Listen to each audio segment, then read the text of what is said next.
room as a trampoline. There's also a camp full of eremites right next to the crossing. And Sumeri's environment and landscape as a whole also makes using everyone who is interested to learn more about the evolution of different composers, I can totally recommend these playlists. So in this early Polonaise in G minor, you can already hear his fascination for the traditional Polish dance forms, just like in his mazurkas, in which he's capturing the essence of Polish folk music with its distinctive rhythms and melodies. What you can also hear is that even as a child, he was already starting to play around with very expressive and lyrical melodies, which would become his trademark later.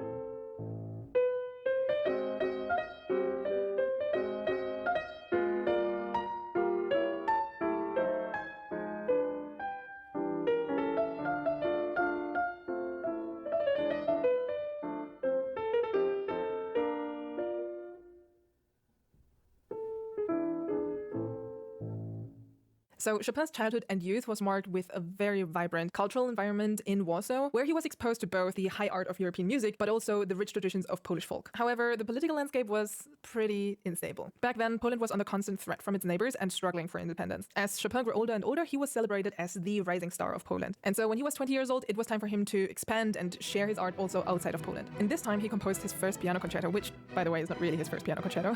Here comes a little fun fact. Chopin wrote his second piano concerto actually first, but he published it after publishing the official first piano concerto now. Damn, that was complicated, but I hope you got it.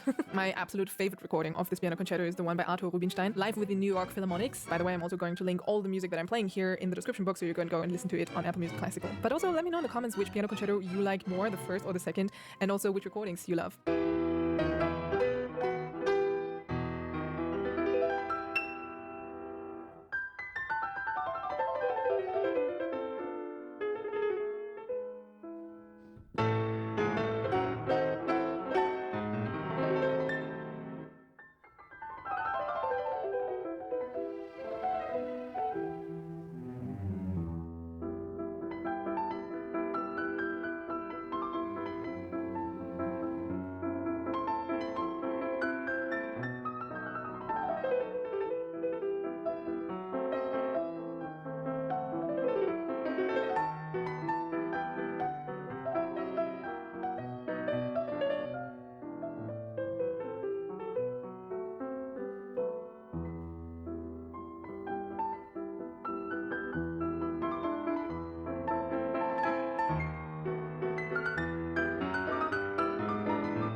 So Chopin left Poland and went to Vienna to evolve his career outside of Poland in 1830, just shortly before the outbreak of the November uprising against the Russian Empire. Chopin immediately wanted to come back and serve for his homeland. However, his outside of Poland in 1830, just shortly before the outbreak of the November uprising against the Russian Empire. Chopin immediately wanted to come back and serve for his homeland.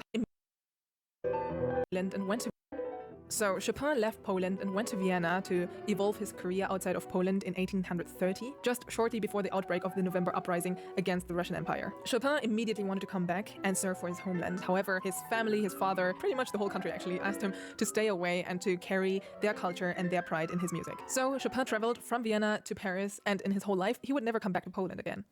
I don't know if I could do that. I mean, he was only 20, 21 at that time. And I mean, okay, he didn't know that he would never return, and he did have a couple of attempts to go back, but he never managed to go back to his home. That must be crazy. So on his journey from Vienna to Paris, he stopped in Stuttgart, where I'm living. Woo! And actually here in Stuttgart, Chopin composed one of his most famous etudes after he heard about the defeat of the November uprising in Warsaw, the Revolutionary Etude.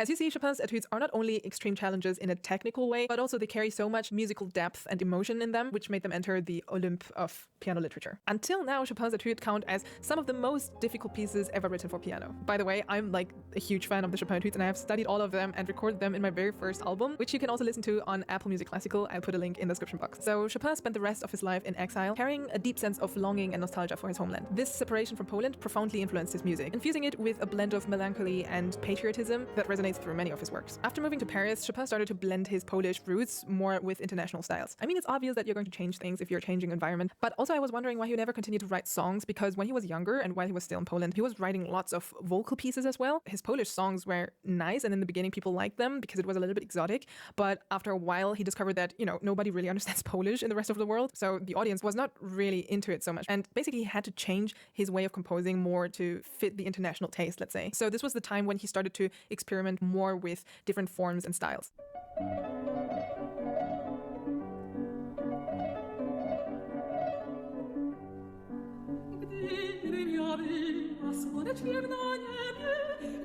Świeciłabym jak tylko dla ciebie.